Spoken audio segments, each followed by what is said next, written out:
In front of me is SONY Xperia 17 and today I would like to show you where you can locate all text correction options.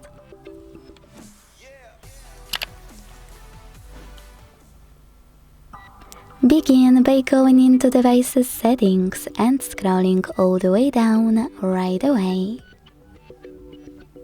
Then select System, Keyboard, On-Screen Keyboard, and finally Gboard.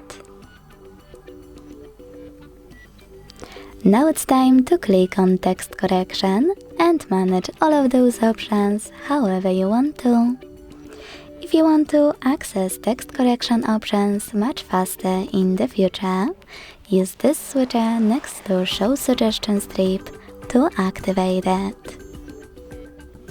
Then exit Settings, launch your keyboard and hit gear icon at the top of it to access text correction right away.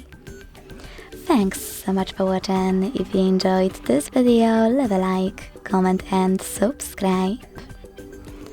Bye!